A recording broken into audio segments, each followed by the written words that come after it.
Good morning you guys! March na ngayon at papasok na ako sa trabaho uli. Grabe nakakapagod. Sana matapos ng lahat ng to pero hindi pa siya tapos. At yun na nga, next week ng aking practicum. Yes, internship na kumbaga. Training na sa ospital, kumbaga. Yes, ospital. Well, sako pa rin ng ospital kasi ano naman yun. Pero kumbaga, hindi siya yung main hospital. Ang hospital ay nasa harap. Tapos siya yung pharmacy. Yung pharmacy is bukod nandun sa tapat ng hospital. Pero same name ng hospital, kumbaga. Yes, sa hospital pa rin. Pag-aari pa rin ng hospital, kumbaga. Okay, today ang gagawin natin ay gagawa tayo ng reaction video. And ito yung aking babasahin ngayon. Sandali. Yes. Hanapin natin kung saan ko nilagay. Ito. Sabi niya, ito siya. Pinatayuan ako ng bahay ng mister ko, kapalit ng pananahimik ko sa buhay niya sa cruise ship. Lahat ng gastos nasa kanya. Sapat ang pera. Komportable kami. Pero kapalit nun, bulag at pipi ako dapat. Gusto ko nang umalis noon pa. Hindi ako nakipag-away, nag-ipon ako ng lakas. Imbes na i-private school ang anak ko sa public ko pinasok. Nasa city kami pero nagtatanim ako ng madaling anihin na gulay at spices sa mga paso at sa bakuran kasi spacious naman ang lugar. Imbes na sa mall bumili ng lahat, sa palengke ako namimili. Hindi ko sinanay ang anak ko na lahat ng gusto makukuha agad. Kahit may kaya, pinili kong maging praktikal. Unti-unti, nakakapag-ipon ako. Nag-invest ako sa sarili ko. Trainings, equipment.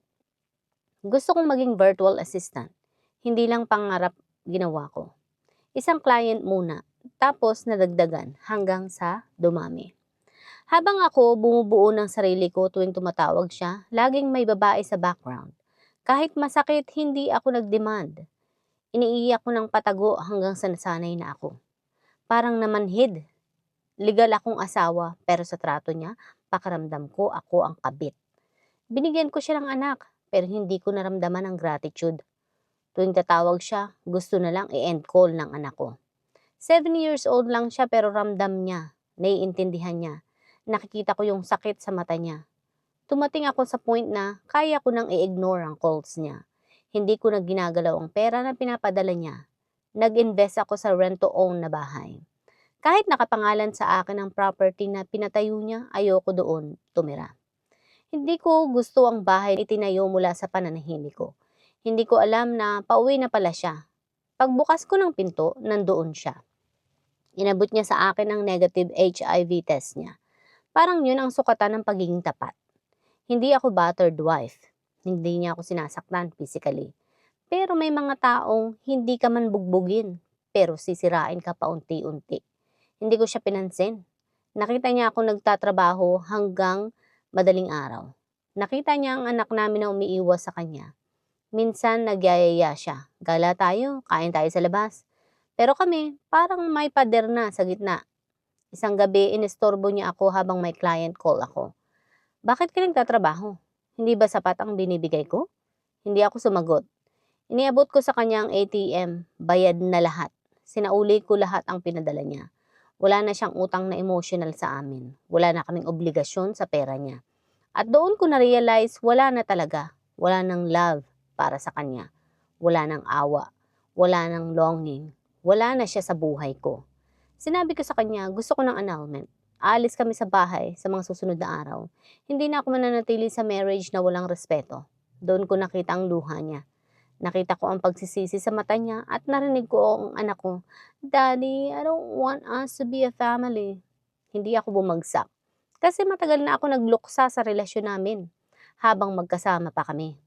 Matagal akong umasa na babalik siya sa amin.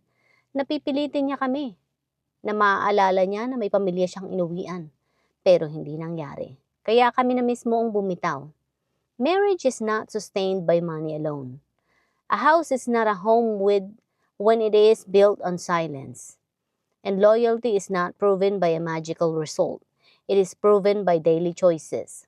Some men think highly of themselves, believing that provision is enough, that present can be replaced by money, that forgiveness will always be waiting. until one day they realize too late that the woman they took for granted has already built a life without them. I never filed a VAUSI case, not because I was weak, but because I choose to rise quietly. I choose to build stability for my child. I choose to let him see with his own eyes that we can survive and thrive without him. Sometimes, the strongest revenge is not destruction, it's detachment. It's a success. It's healing.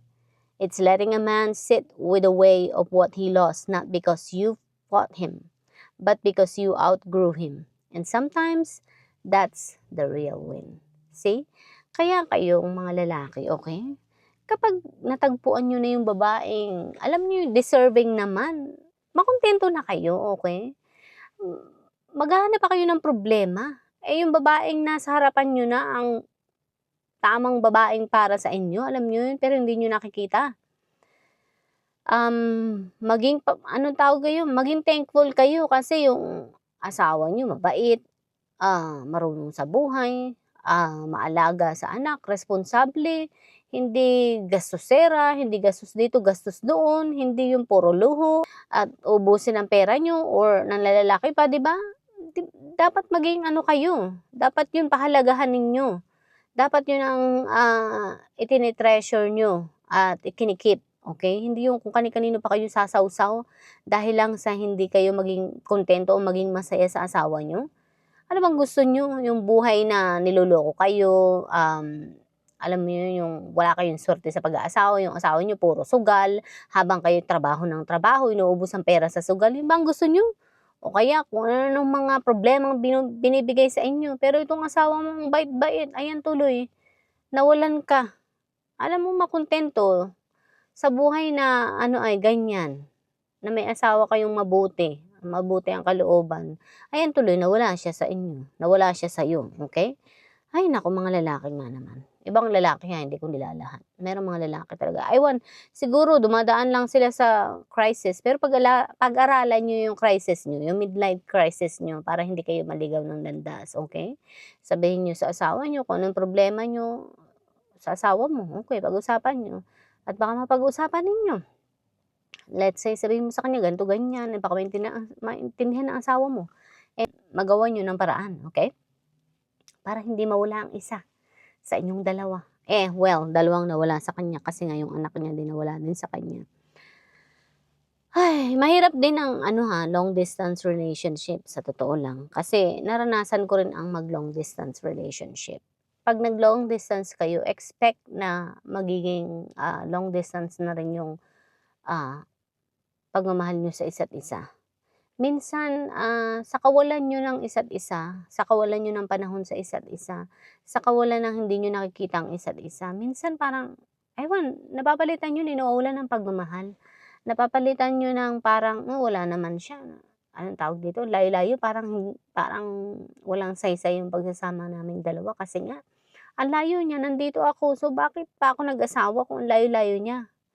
Well, kaya naman kasi umalis yung lalaki para mabigyan kayo ng magandang buhay, or kaya umalis yung babae para mabigyan kayo ng magandang buhay, di ba? Diyos ko, yun, life is talagang ganun. Pero kung magagawa nyo ng paraan na yung asawa nyo pwede nyo isama nyo na. Ang anak nyo, isama nyo na para magkasama-sama kayo, di ba? Pwede naman yun eh. Merong mga bansa na pwede mo namang isama yung mga asawa at anak mo. Yun. Yun ang maganda. Pero kung halimbawa ay basta, mahirap kapag halimbawa ay hindi mo na isama yung pamilya mo at ganyan. Tapos long distance ka ng matagal na panahon. Pati yung mo sa kanya lalayo. Yung trust, yung loyalty, lahat parang magkakaroon ng pagitan.